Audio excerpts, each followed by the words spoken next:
Okay, Mr. Blaikie, I want to bring you into the conversation, and I want to ask about specific ways that your party proposed the government could increase revenue in order to offset some of their spending. The government has not acquiesced on any of that, so why do you continue to support it? Well, one of the things, if I could, just to come back to the main conversation on inflation, and I'll come back to this question on revenue. I think it's really important to remember that one of the reasons why the Bank of Canada continues to raise interest rates is because it says unemployment is too low. And we had this conversation, I believe it was on your show, Vashi, about the mandate of the Bank of Canada when it was up for renewal about 1.5 years ago.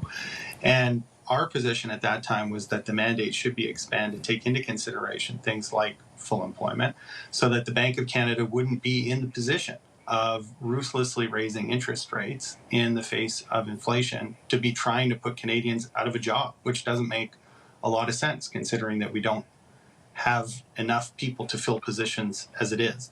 And so part of this goes back to Mr. Poilievre advocating very strongly to have an intense focus on fighting inflation only by the Bank of Canada. The Liberals gave him what he wanted. I was on a panel with him at the time, and I pointed out that they gave him what he wanted. He threatened legal action against me with all the usual class we've come to expect from Mr. Poilievre. So he knew that we were onto something then, and this partly helps to explain why our central bank isn't concerned about driving up unemployment at a time when Canadians are trying to pay the bills and when the government hasn't introduced the reforms to employment insurance that it's talked about for a long time.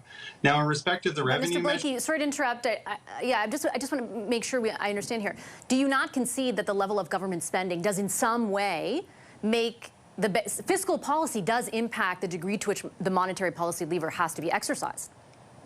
It certainly can have an influence. Another thing that has an influence is corporate pricing. And we've seen totally outsized increases in prices that go well above and beyond the increase in their input costs. Even the governor of the Bank of Canada finally said as much at the Finance Committee. And I noticed in his comments today, he mentioned pricing as one of the problems, which is he was very bullish on wage expectations. It's taken him a long time to start talking about the outsized effect of corporate price increases. He's finally getting there. That is a problem that needs to be tackled, and that's not a result of government spending.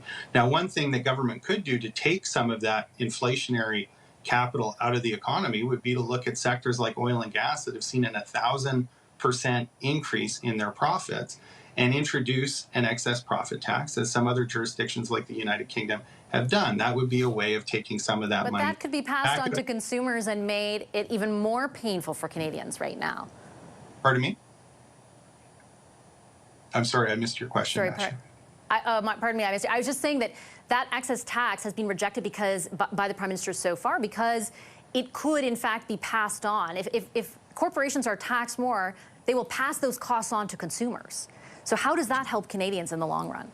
Well, that's why I think if you look at the work of Brian Massey, what you'll see is a proposal for more of a regulatory structure, not unlike what they already have in Atlantic Canada, where there's some independent third parties that take a look at the pricing structure for oil and gas to make sure that there's fairness there. And because, whether Canadians are paying it in a carbon tax or some other kind of taxation on the cost of oil and gas, or whether it's just a profit grab by oil and gas companies that we've seen time and time again. We've seen it a lot in the last 2 years, but we saw it well before the pandemic. The May long weekend was an excuse to raise prices on gasoline many times in the past. I think Canadians also deserve some fairness in pricing on the cost of oil and gas and a mechanism to make sure that when governments are trying to ensure that oil and gas companies pay their fair share at a time of record profits, that they don't just pass that reasonable taxation on to consumers. So there's a discussion to be had. Conservatives say they don't like, talking about that kind of regulation, but they do talk about that regulation when they talk about not importing Saudi gas and making sure that Canadian gas can get to Canadian markets. That would actually involve a lot of government intervention in the energy economy. They're happy to talk about it in that context, but not when it's about setting fair prices for Canadians when it comes to oil and gas and ensuring that oil and gas companies are paying a fair tax without simply passing consumers.